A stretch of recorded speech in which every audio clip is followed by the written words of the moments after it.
کہ ایک ایسا ایونٹ ہے آئیڈیاز جو پاکستان اور دیگر بین الاقوامی ممالک سے تعلق رکھنے والے مندوبین، کاروباری حضرات، دفاعی حکام اور صنعت کاروں کے مابین تجارتی تبادلے کے بہتر مواقع فراہم کرتا ہے۔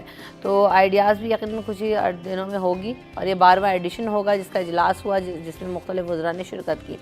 اس کے علاوہ کمشنر کراچی سید حسن نقوی کی زیر صدارت مونسون بارشوں سے نمٹنے کے لیے اقدامات کا جائزے کا اجلاس ہوا اور مختلف اداروں کے افسران نے نالوں کی صفائی اور دیگر جو تیاریاں ہیں اس حوالے سے رپورٹس پیش کیں اور نشیبی علاقوں اور انڈر پاسز سے پانی کی نکاسی کے لیے جو ہے وہ کوششیں کی جائیں گی، ڈی واٹرنگ پمپس کو جو ہے وہ دستیابی کو یقینی بنایا جائے گا ان کو، اور اجلاس میں پانی کی نکاسی کے ہنگامی منصوبوں کا بھی جائزہ لیا جائے گا۔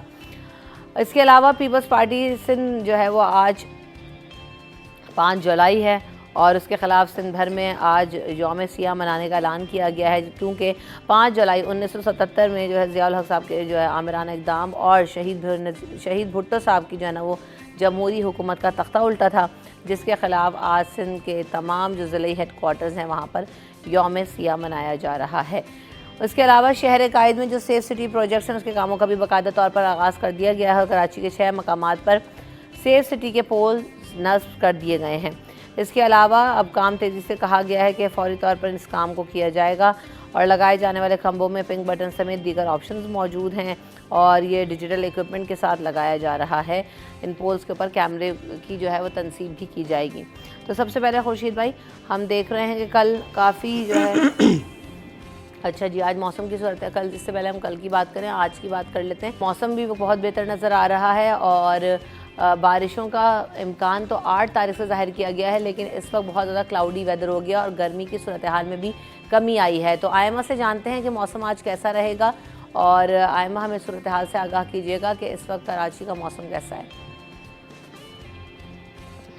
جی بالکل، دیکھیں رمشا، کراچی میں موسم جو ہے وہ بہتر ہونا شروع ہو گیا ہے۔ شہر میں اس وقت جو مطلع ہے وہ ابر آلود ہے اور سرمئی بادلوں کے جو ہے وہ ڈیرے ہیں اور اب موسم جو ہے وہ خاصا خوشگوار بھی محسوس کیا جا رہا ہے۔ گزشتہ 2 روز سے یہ سلسلہ صبح کے اوقات میں جاری رہتے ہیں، لیکن دوپہر میں ہم دیکھتے ہیں کہ جزوی ابر آلود ہو جاتا ہے۔ سورج اور بادلوں کے درمیان جو ہے وہ آنکھ مچولی کا سلسلہ جاری رہتا ہے، لیکن جو دوپہر کے اوقات بالخصوص 12 بجے سے لے کے 3 بجے تک کا جو وقت ہوتا ہے اس میں جو ہے وہ گرمی کی شدت بہت زیادہ محسوس کی جاتی ہے، جو کہ شہریوں کو خاصی پریشانی کا اس پہ سامنا کرنا پڑتا ہے۔ لیکن ہم دیکھ رہے ہیں کہ صبح میں جو ہے وہ موسم کافی اچھا ہوتا ہے، صبح میں جو ہے وہ بادل چھائے ہوئے رہتے ہیں۔ چونکہ یہ مونسون کا سیزن ہے تو اس سیزن میں جو ہے وہ اسی طریقے سے موسم بہتر رہتا ہے۔ تاہم بارشوں کے حوالے سے تو یہی کہا جا رہا ہے کہ 8 جولائی سے جو ہے وہ کراچی میں بادل برسنے کا امکان ہے، جبکہ آج جو ہے وہ مشرقی سندھ میں مونسون ہواؤں کا سلسلہ جو ہے وہ داخل ہوگا اور سندھ کے جو دیگر اضلاع ہیں وہاں پہ جو ہے وہ بادل برسیں گے۔ لیکن کراچی کے حوالے سے یہی کہا جا رہا ہے کہ 8 جولائی سے بارشیں متوقع ہیں۔ اب دیکھنا یہ ہے کہ 8 جولائی سے جو ہے وہ کراچی میں بادل برسیں گے یا نہیں برسیں گے، چونکہ پیشن گوئی تو کر دی جاتی ہے لیکن شہری بھی انتظار کرتے رہ جاتے ہیں، لیکن جو ہے وہ بارش ہوتی نہیں ہے کراچی میں، اور اگر ہوتی ہے تو اتنی زیادہ ہوتی ہے کہ وہ ہمارے لیے پھر زحمت کا سبب بن جاتی ہے۔ تو امید یہی کی جا رہی ہے کہ رواں سال جو مونسون کے حوالے سے یہ بھی کہا جا رہا ہے کہ معمول سے زائد بارشیں متوقع ہیں۔ جولائی کا جو پہلا ہفتہ ہے، یہ جو فرسٹ ویک تھا، اس میں یہ کہا جا رہا تھا کہ مونسون کی بارشیں جو ہے وہ 30 سے 50 ملی میٹر جو ہے وہ ہو سکتی ہیں کراچی میں، جبکہ جو ہے وہ آخری ہفتے میں جو جولائی کے آخری ہفتے میں بارشوں کے حوالے سے کہا گیا ہے کہ 50 سے 75 ملی میٹر جو ہے بارش کراچی میں ہو سکتی ہے۔ تاہم کراچی جو ہے وہ اتنی زیادہ بارشیں برداشت نہیں کر سکتا۔ امید یہ کی جا رہی ہے کہ جیسے کہ محکمہ موسمیات کی جانب سے یہ کہا گیا ہے کہ جو رواں سال معمول سے زائد بارشیں ہوں گی، تاہم جو ہے وہ تمام بلدیاتی ادارے اور جو KMC ہیں اور دیگر جو انتظامیہ ہے وہ اس حوالے سے متحرک بھی نظر آ رہی ہے۔ بات وہی ہے کہ یہ سب اقدامات کرنے کے لیے کہا تو جاتا ہے، لیکن جب بارش ہوتی ہے تو پھر کلئی کھل جاتی ہے کہ کس خدمات ہیں۔ اس حوالے سے مزید بھی بات کریں گے۔ شہر قائد کا موسم آج کافی بہتر ہے۔ آئمہ آپ نے ہمیں اس حوالے سے اپڈیٹ کیا، آپ کا بہت شکریہ۔ وقفے کی طرف بڑھیں گے، وقفے کے بعد حاضر ہوں گے۔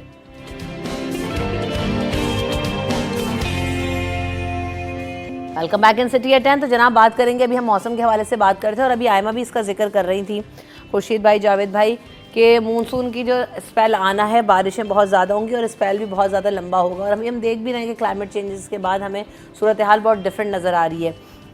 اس کے علاوہ جو کمشنر کراچی صاحب ہیں وہ انہوں نے اقدامات کا جائزہ تو لیا ہے، جگہ جگہ وہ گئے بھی ہیں مختلف علاقوں میں، اور ہفتہ وار صفائی پروگرام بنا کر ڈپٹی کمشنر سے مشاورت کی جائے گی، اجلاس ہو رہے ہیں۔ لیکن کیا واقعی جب شہر میں بارشیں ہوتی ہیں تو ان اجلاسوں کا کوئی آؤٹ کم نظر بھی آتا ہے یا نہیں؟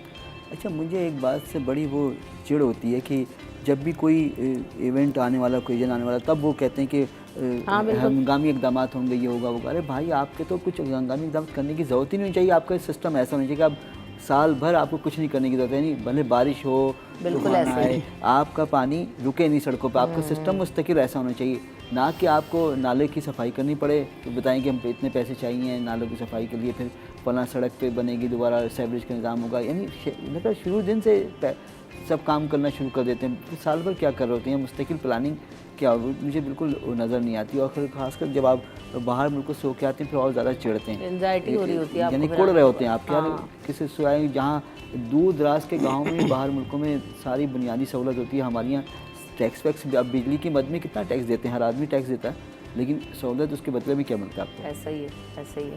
تو باقی تو اجلاس وغیرہ ہوتے رہیں گے، دکھانا بھی ہوتا ہے، خانہ پوری ہوتی ہے۔ خورشید بھائی دیکھیں یہ مانسون بارشوں سے پہلے کمشنر کا اجلاس اور میئر کراچی کا اجلاس ہوگا، اس کے بعد پھر جو ہے وہ وزیر اعلیٰ سندھ کا اجلاس ہوگا، اور پھر اسی طرح پھر جو ضلعی سطح پر اب تو بلدیاتی نظام ہے تو پھر وہ ٹاؤن ناظمین اور چیئرمین کا بھی اجلاس ہوگا۔ تو یہ جس طرح جاوید اقبال صاحب نے بات کی کہ بالکل ٹھیک ہے یہ بات کہ اجلاس بالکل ارلی ہوتے ہیں، جو بارش ہونے سے 2 سے 4 روز یا 2 ہفتے پہلے ہو جاتے ہیں۔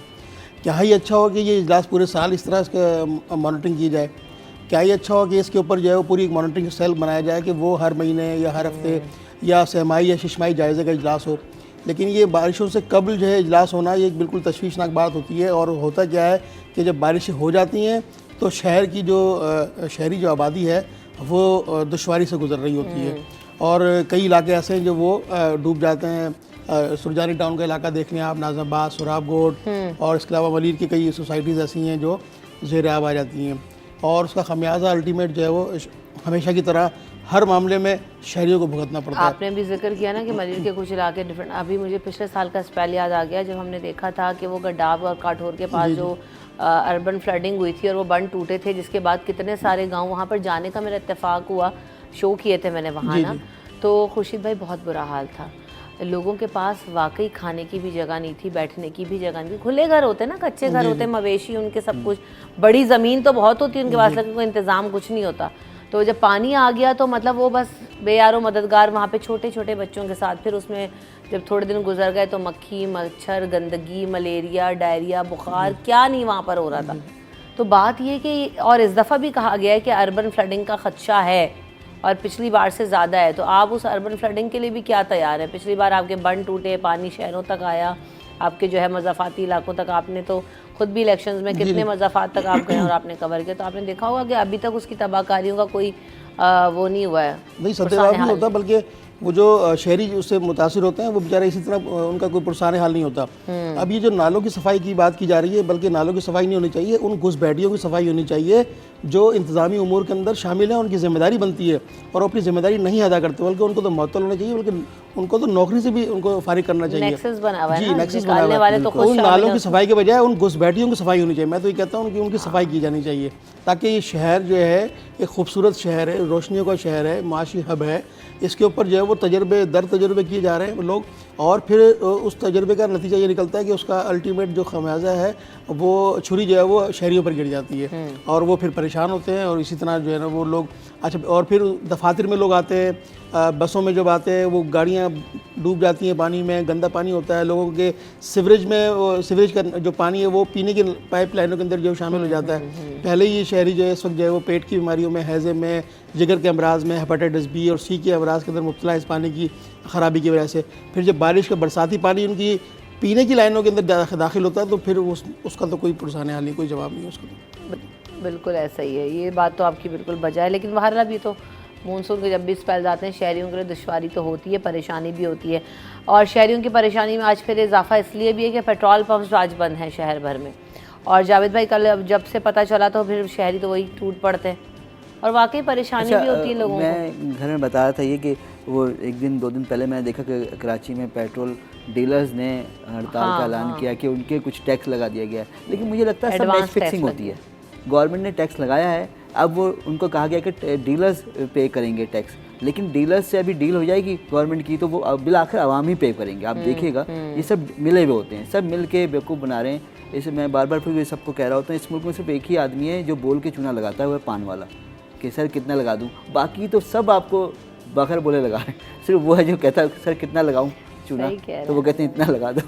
تو یہ ملے میں, یہ ڈیلرز ابھی ملے میں, گورنمنٹ نے ان پہ ٹیکس لگایا, بالآخر وہ عوام پہ آئے گا گھوم پھر کے. ابھی وہ گورنمنٹ نے ان کو کہا کہ آپ بھریں ٹیکس, جو ان پہ لگا دیا گیا. لیکن ہڑتال انہوں نے ابھی شو کر دیں گے اپنا پاور, کہ دیکھیں سارے لوگ ہل گئے, ہم نے پیٹرول بند کر دیا اور لوگوں کو پریشانی, اور یہ پریشانی شو کرنا, جتنی زیادہ خبر چلے گی کہ لوگ لمبی لمبی لائن لگائے ہوئے ہیں یا پیٹرول بند ہوں گے, تو اس سے ان کو ان کی ہڑتال اثر بنے گا. 0.5% ہے جس کے اوپر بہت ہی کوئی معمولی سا پرسنٹیج. یہ بات دیکھیں نا کہ جب اس کے پیٹرول کے پرائسز بڑھ رہے ہوتے ہیں, آپ پیٹرول لینے چلی جائیے گا رات کو, جب اگر اور نیکسٹ ڈے بڑھنے ہیں تو آپ کو پیٹرول نہیں ملے گا.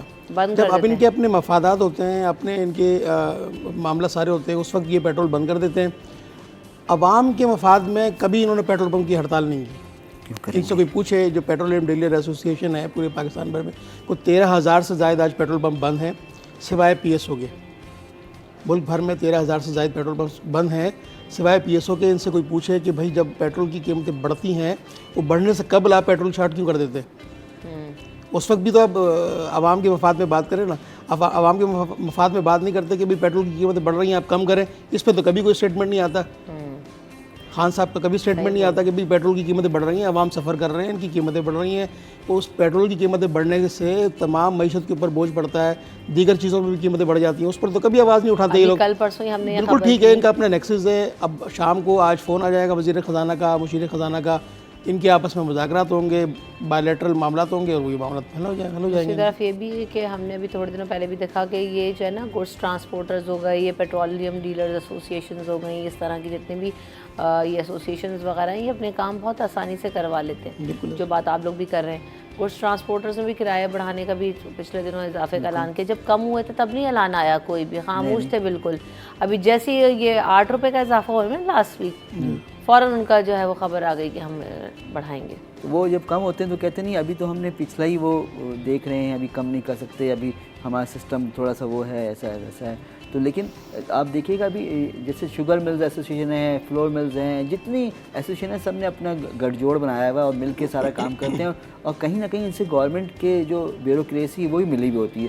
یہ دودھ مافیا جو ہے اس کی بھی قیمتیں ایسی بڑھتی ہیں, پہلے وہ شوق بہت زیادہ قیمت بڑھاتے ہیں, پھر کمشنر سے ایڈمنسٹریشن سے مذاکرات کے بعد تھوڑا سا کم کرتے ہیں, اور گورنمنٹ کہتی ہے دیکھیں ہم نے ان کو نیچے لے آئے, یعنی ان کے ڈیمانڈ نہیں قبول کی ہم نے. دودھ کی قیمت میں تو اضافہ ہو گیا, جی جی, اور یہ دیکھیں روپے میں پہنچ گیا نا. جی آپ یہ دیکھیں رہنا جائے کم, ان کے اپنے پیٹ پہ جب لات پڑتی ہے 0.5% پہ, تب تو چیخ پڑتے ہیں.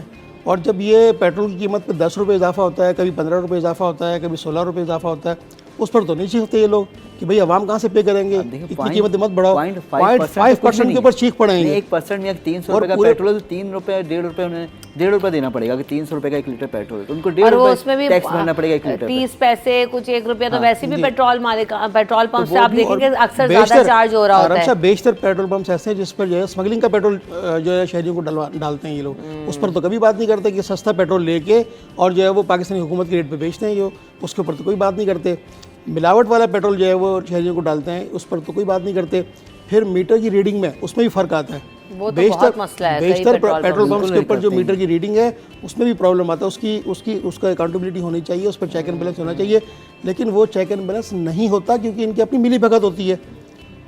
شہریوں کو 1 لیٹر کی پیٹرول ڈلوانے کی مد میں جو ہے وہ کم پیٹرول ڈالتے ہیں یہ لوگ. یہ آج کا مسئلہ نہیں, تو بہت عرصے سے چل رہی ہے. جو پیٹرول چوری پیٹرول پمپس پہ کر رہے ہوتے ہیں, پتہ نہیں کس طرح سے انہوں نے میکینزم بنایا ہوتا ہے, روک کے ڈالتے ہیں. کیا اور پیسے, یہ پیسے والی بات آپ بالکل ٹھیک ہے, پوری ذمہ داری یہاں دیکھو وہاں دیکھو آگے دیکھو. یہ پیٹرول جو پیٹرول کی قیمتیں بڑھتی ہیں نا 277 روپے 25 پیسے, اب 25 پیسے جو ہے نا یہ لوگ نہ یہ ریٹرن کرتے ہیں اور نہ اب 25 پیسے چلتے بھی نہیں ہیں کسی صحیح بول, اور وہ ہوتا بھی نہیں ہے نا, اور ہوتا بھی نہیں ہے. وہ 25 پیسے کر کر کے وہ دن میں جو ہے وہ لاکھوں روپے کما لیتے ہیں اس میں. اور 1 روپیہ 30 روپیز 30 کیا ہوتا ہے پیسے, جی جی ہاں 30 پیسہ یا 1 روپیہ جو ہے نا وہ تو ویسے ہی انہوں نے ایکسٹرا چارج میں لگایا ہوا ہوتا ہے اس قیمت میں کہ جو ہے نا یہ تو سروس چارج ہے فلانا. اکثر میں نے دیکھا ہے کئی پیٹرول پمپس پہ. اچھا پھر یہ جو نا اتنا وہ کر لیتے ہیں کہ ان کے آرام سے اپنے سارے کام نمٹا رہے ہوتے ہیں, اور چیک اینڈ بیلنس بالکل نہیں ہے کہ بھائی آپ چیک اینڈ بیلنس تو رکھیں، کون سے ادارہ کون سے محکمے کس طرح کام کر رہے ہیں، عام آدمی پبلک ڈیلنگ والے کیا وہ اپنی ذمہ داری پوری کر رہے ہیں، ان کو پیٹرول کم کوئی دے رہا ہے تو آپ نے چیک ہی نہیں کرنا، اس کو خود جا کے چیک کریں اور صحیح ٹھیک ٹھاک جرمانہ لگائیں. میرے خیال سب ملے میں، اس لیے چیک اینڈ بیلنس نہیں ہے. تو جو کرنے والا ہے وہی، میں پھر بار بار کہتا ہوں کہ 2 نمبر لوگوں میں 1 نمبر کا اتحاد ہے. 2 نمبر لوگوں میں 1 نمبر کا اتحاد ہے، اس لیے کچھ صحیح کام ہو نہیں پاتا. پنچ لائنز مس کر رہے تھے ہم جاوید بھائی. ہاں آپ کی پنچ لائنز مس کر رہے تھے. 2 نمبر لوگوں میں 1 نمبر کا اتحاد ہے. اچھا پھر آپ نے ابھی شروع میں بڑی اچھی کہانی سنائی، وہ مجھے اچھا لگا کہ آپ کام کرو، کوشش کرو. آپ کو میں بتاؤں، شاید اس ہمارے ارد گرد کے بہت کم لوگ ایسے ہوں گے کہ جو آپ نے بولا نا کہ اپنے سے کام کرو، وہ کوشش کی اس نے، بھلے ہوا نہیں ہوا اس پرندے نے. تو میں جب امریکہ سے آیا، میں ایک دن سونے کے بعد تھوڑا آیا ہوں، دوسرے دن صبح میں نے اپنے گھر کے باہر جھاڑو لگایا. میری یہ عادت ہے شروع سے، بچپن سے، کہ اپنے گھر کے سامنے آپ صفائی کریں، ارد گرد 1 پڑوس اور 2 پڑوس، یہ میری عادت ہے شروع سے. تو یہ ہم سب کر لیں نا تو ہماری گلیاں صاف رہیں. کچرا کہاں پھینکتے ہیں؟ برابر والے کے گھر میں؟ نہیں، میں پورا ایک شاپر میں. ہمارے یہاں تو ابھی دکانداروں کو میں نے دیکھا ہے، جب صبح دکانیں صبح بھی نہیں، خیر 12-1 بجے کھلتی ہے، طارق روڈ پہ زینب مارکیٹ میں جھاڑو لگتی ہے، تو یہاں سے کچرا برابر والا میں اس کو اٹھا کے اپنے گھر کے سامنے 1 پڑوس اور لیفٹ رائٹ پڑوس کو سامنے جھاڑو دیتا ہوں، اٹھاتا ہوں کچرا اور باقاعدہ کچرے میں کی جگہ پھینک کے آتا ہوں جہاں کچرا ہوتا ہے. تو یہ ہم سب اگر کریں گے تو ہماری گلیاں گندی نہیں رہیں گی. اور یہ چھوٹی سی بات ہے، اب میں بھلے امریکہ سے آیا ہوں، میں نے کیا کیونکہ مجھے کوئی شرمندگی نہیں صفائی کرنے میں. ہم لوگ سب یہ کریں گے، ہماری صفائی نصف ایمان ہے، لیکن انگریزوں نے زیادہ اس کو فالو کیا ہے. ہمارا آدھا ایمان تو وہ کنفرم وہ کر رہے ہیں پورا. اچھا، اور اس میں دوسری بات یہ بھی نا، جاوید بھائی بات کر رہے ہیں اپنے کنٹریبیوشن کی بات. ابھی پچھلے دنوں بہت ساری باتیں ہوئی ہیں، درخت لگائیں، ماحولیاتی چینجز کی بات ہو رہی ہے. ہیٹ ویو آیا اور اس کی وجہ یہی ہے کہ ہم درختوں کی کٹائی جو ہے بہت زیادہ کر رہے ہیں اور لگائی کی طرف ہمارا دھیان ہے نہیں. تو اس میں بھی یہی باتیں سوشل میڈیا پہ بیٹھ کے کیمپینز چلتی رہیں، درخت لگائیں. میں نے کہا ان میں سے خود بھی پوچھو جو لوگ اس کو ری شیئر کر رہے ہیں انہوں نے کتنے درخت لگائیں. تو بات وہی ہے کہ ہم اپنی گفتار کے غازی ہیں نا، وہ باتوں کے مجاہد ہیں. ہاں، کی بورڈ واریئرز. وہ ایک صاحب نے بڑا اچھا بولا کہ اگر سن 65 میں واٹس ایپ فیس بک ہوتا ہے تو سارے لوگ فیس بک پہ ہی جنگ لڑ رہے ہوتے. جیت چکے ہوتے بھائی. سن 65 میں اگر شکر ہی نہیں تھا واٹس ایپ فیس بک سوشل میڈیا ٹویٹر وغیرہ، ورنہ سب فیس بک پہ لڑ رہے ہوتے جنگ. ہاں یہ بات صحیح ہے آپ کی. اس وقت بھی ڈفرینٹ میڈیمز، مجھے بریک کی طرف مرنا لیکن میں جلدی سے بات کر کے، اس وقت ڈفرینٹ میڈیمز تھے، یہ ریڈیو اور جو ہے ٹیلی ویژن، لیکن کیا تھا جاوید بھائی کہ اس نے اپنا رول کس طرح سے جو ہے نا وہ پلے کیا. کہ آپ یہ دیکھیں کہ ترانے اور موٹیویشنل اسپیچز اور ایک جو ہے تقریر لوگوں کو کہاں سے کہاں جو ہے نا ان کی موٹیویشن لیول کو لے جاتی تھی. تو بات وہی ہے کہ پھر عملی طور پر آپ کسی بھی میڈیم کو استعمال کس طرح سے کرتے ہیں، آپ آواز پہنچائیے، لیکن ساتھ ساتھ اس میں جو عمل کا فیکٹر ہے اس کو ضرور شامل رکھیے. وقفے کے بعد حاضر ہوں گے.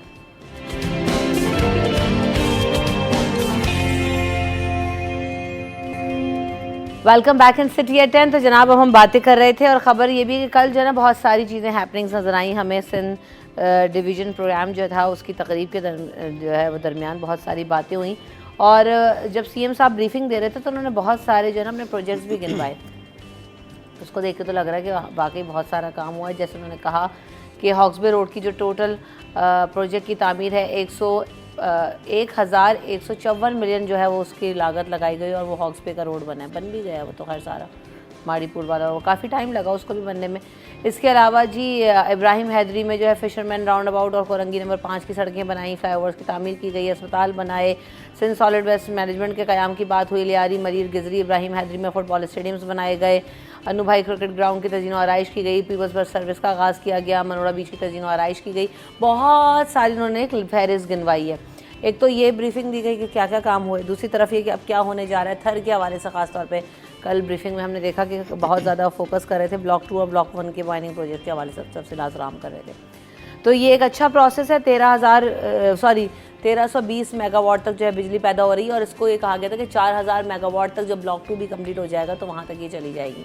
تو یہ بڑا اچھا ہوگا، اور نیشنل گرڈ میں شامل ہو جائے تو ہمارا جو شارٹ فال ہے وہ کم ہو سکتا ہے. یہ نہیں ہے، اچھی چیز ہے تو اس کو سراہنا چاہیے کہ تھر کی وجہ سے ہمیں بجلی سے مل رہی ہے سندھ کے صوبے کو، اور کوشش یہ ہے کہ مائن کر کے وہ کر رہے ہیں، کوئلے کے ذریعے بجلی پیدا ہو رہی ہے. ملک کے مختلف صوبوں میں اس طرح نہیں ہے. صوبائی گورنمنٹ کا یہ ایک اچھا اقدام ہے، سراہنا چاہیے. لیکن جیسے انہوں نے اپنے کام گنوائے بہت سارے، تو اگر 15-16 سال میں کام کیا تو کچھ بھی نہیں کیا. ہاں، تو 15-16 سال میں آپ نے بس 2-4 یا 8-10-20 صرف کام کی کیا؟ سال میں 1 سال میں صرف ایک. دیکھیں ہمیں آپ کو جو نظر آ رہا ہے نا کراچی میں سب سے بڑا مسئلہ ٹریفک کا مسئلہ ہے کہ اگر آپ صدر سے گزرنا کبھی چاہیں گے آپ خوشی خوشی؟ صدر میں اذیت ناک ٹریفک آپ کو ملتا ہے جو آپ کو گزرتے سے پہلے سوچنا پڑتا ہے ان سے گزرے کہ نہیں گزرے. جسے آپ کی بات کر رہی جاوید بھائی، لیکن جو کراچی کو کہتے ہیں نا کہ سستا شہر ہے، اور صدر میں اگر آپ شاپنگ کرنے چلے جائیں تو آپ کو کیا چیز اویلیبل نہیں ہے، اچھی سے اچھی آپ کو بھی مل جائے گی، آپ کو برانڈ میں مل جائے گی، آپ کو کاپی بھی مل جائے گی، آپ کو سیکنڈ ہینڈ بھی مل جائے گی، مطلب آپ کو ہر طرح کی چیز. لیکن آپ اتنا ہول سیل مارکیٹس موجود ہیں، کراچی والے خود وہاں پر موجود ہوتے ہیں، وہ شہر میں اسے فائدہ نہیں اٹھا پاتے ہیں. کیونکہ اگر ہم بھی سوچیں کہ میں جی جوڑیا بازار سے راشن لے لوں گی یا جو ہے میں کیا نام ہے بولٹن مارکیٹ سے جو ہے کچھ سامان اٹھا لوں گی، تو میں نہیں پاسبل میرے لیے، کیونکہ میرے لیے جانا ہی عذاب ہے گاڑی لے کے وہاں. دیکھیں وہاں پہ تو ہمارے لیے تو سستے شہر ہونے کا کوئی فائدہ ہی نہیں رہتا برقرار. وہاں پہ کام یہ کرنے کی ضرورت تھی یا ہے ابھی بھی کہ آپ کو میٹروپول پہ، فوارہ چورنگی پہ، آپ کو شائن کمپلیکس پہ، PIDC پہ، امپریس مارکیٹ پہ اور زینب مارکیٹ وغیرہ کے پاس آپ کو کئی سارے انڈر پاس بہت عرصے سے آپ یہ بات کہہ رہے ہیں. تو کب کریں گے؟ کب کریں گے بھائی، کب کریں گے؟ اچھا ڈاؤن ٹاؤن میں ابھی نیو یارک تو دنیا کا سب سے بہترین شہر کہلاتا ہے، ڈاؤن ٹاؤن اس کا مثالی ہے، وہاں پہ مینہٹن وغیرہ ٹائمز کا ہے، وہاں لوگ چیزیں دیکھنے آتے ہیں. کیا آپ نے سنا ہمارے صدر میں کوئی دیکھنے آتا ہے کوئی چیز؟ اتنی گندگی ہوتی ہے وہاں پہ کہ آپ کا دل نہیں کرے وہاں سے گزرنے کو، آپ کو چلنے کو دل نہیں کرے وہاں پر سے. تو اتنا فرق ہے نا، زمین آسمان کا فرق ہے. آپ جب چیزیں صاف ستھری رکھیں گے. اچھا امپریس مارکیٹ آپ نے چاروں طرف توڑ پھوڑ کی، تجاوزات ختم کر دیے تو فائدہ کیا ہوا؟ ٹریفک تو ابھی کی مسائل وہیں کے، پارکنگ آپ سوچ نہیں سکتی کہاں جا کے کہاں کریں گی. بھائی آپ نے اگر امپریس مارکیٹ میں صفائی کی تھی، تجاوزات ختم کر دیے تھے، تو آپ کو چاہیے تھا وہیں پر انڈر گراؤنڈ پارکنگ کر دینی چاہیے تھی تاکہ جو گاڑیاں آتی ہیں وہیں نیچے انڈر گراؤنڈ پارک ہوتی ہے، بھلے اوپر آپ پارک سا رکھتے، کیونکہ جہانگیر پارک تو اس کے سامنے ہے ہی. آپ نے پارکنگ کا کوئی بندوبست نہیں کیا جو ضرورت ہے لوگ کی. آپ نے وہاں پہ ٹریفک کے گزرنے کے لیے کوئی بندوبست نہیں کیا. جو شاپنگ کرنے صدر میں آنا چاہتا ہے ہر کوئی. پچھلے دنوں بھی بڑی بات ہے، پچھلے دنوں تو نہیں خیر، اس بات کو بھی 1.5 سال ہو گیا، پارکنگ پلازاز کے حوالے سے بات ہوئی تھی اور اس میں یہ بھی کہا تھا، مرتضی وہاب صاحب کے ساتھ یہ بات ہوئی تھی اور انہوں نے کہا تھا کہ جو پارکنگ کا نظام ہے اس کو بہتر کیا جائے گا. یہ جو اسٹریٹ پہ پارکنگ ہے وہ نہیں ہوگی، پارکنگ کے لیے جگہیں اور لینز اسائن کی جائیں گی، وہیں پہ پارکنگ ہوگی. کچھ بھی نہیں ہوگا. ایسے گورنمنٹ فیسیلیٹیٹ کرے گی نا، فیسیلیٹیٹ کرے گی. اب آپ جگہ جگہ امپریس مارکیٹ تھی، اپنے سامنے سڑک بند کر دی. آپ نے صدر میں کئی جگہ سڑک بند کر دی، پاکستان چوک کی سڑک بند کر دی، انڈر گراؤنڈ وہ پارکنگ وہاں پہ بنائی ہے تو وہاں پہ 2-3 جگہ آپ نے سڑک بند کر دی. سڑک نہیں بند کرنا ہے، سڑک کو کھولنے کے لیے پارکنگ بنائی جاتی ہے، نہ کہ انڈر گراؤنڈ پارکنگ آپ بنا دیں پھر اوپر سڑک بھی بند کر دیں. فائدہ کیا ہوا؟ فائدہ تو کچھ نہیں نظر آ رہا ہے اس کا. تو بہت ساری چیزیں جو ذرا حکمت عملی سے کرنی پڑیں گی اور تیزی سے کرنی پڑے گی، نہ کہ آپ پچھلے 15 سال کے کام ابھی بھی گناتے رہیں. تیزی سے آپ نے بات کی نا، تو تھر کول پروجیکٹ پہ مجھے ایسا لگتا ہے کہ اسپیڈ اپ کرنا پڑے گا اس پروسیس کو بھی. اس پہ آپ بات کیجیے گا خورشید بھائی، لیکن ایک بریکنگ نیوز بھی آ رہی ہے اور وہ شامل کر لیتے ہیں کہ سندھ ہائی کورٹ ہے اس نے جنسی ہراسانی کا جو جرم ہے وہ ثابت ہونے پر جو ہٹائے گئے چیئرمین انٹر بورڈ ہے نسیم میمن، ان کی بحالی کا نوٹیفیکیشن معطل کر دیا ہے اور عدالت نے یہ کہا ہے کہ آئندہ سماعت تک کوئی بھی عہدہ ان کو نہیں دیا جائے گا، اس سے روک دیا گیا ہے ان کو. تو اسی حوالے سے اپڈیٹس لیں گے. ہمارے ساتھ ہمارے نمائندے ممتاز جمالی موجود ہیں، وہ ہمیں آگاہ کریں گے، ان سے تفصیل بھی جانیں گے. لیکن سندھ ہائی کورٹ کی طرف سے اس وقت یہ فیصلہ سامنے آیا ہے کہ جو جنسی ہراسانی کا جرم ثابت ہوا تھا اور اس پر چیئرمین انٹر بورڈ کو ہٹایا گیا تھا، نسیم میمن ان کا نام ہے، ان کی بحالی کا نوٹیفیکیشن ابھی معطل کر دیا گیا ہے اور عدالت نے فریقین سے 6 اگست تک جواب بھی طلب کر لیا ہے. Coming back to the topic, Khurshid بھائی، یہاں پر بھی اس پروجیکٹ کو اگر تیز اسپیڈ اب یا تیز کر دیا جائے تو میرے خیال سے بجلی اور یہ جو سارے معاملات ہیں کم از کم سندھ میں تو بہتر ہونا شروع ہو جائے. دیکھیں یہ جو گزشتہ روز وزیر اعلیٰ سندھ سید مراد علی شاہ صاحب نے ایک بریفنگ دی ہے، نو ڈاؤٹ اس میں کہ وہ ٹیلنٹڈ فرد ہیں اور جو دیگر وزراء اعلیٰ ہیں ان میں سے ایک اچھے ایڈمنسٹریٹر بھی ہیں، لیکن وہ ساری باتیں اپنی جگہ پر موجود ہیں. یہ جو ایک نعرہ ہے کہ تھر بدلے گا پاکستان، ایسا نہیں ہے.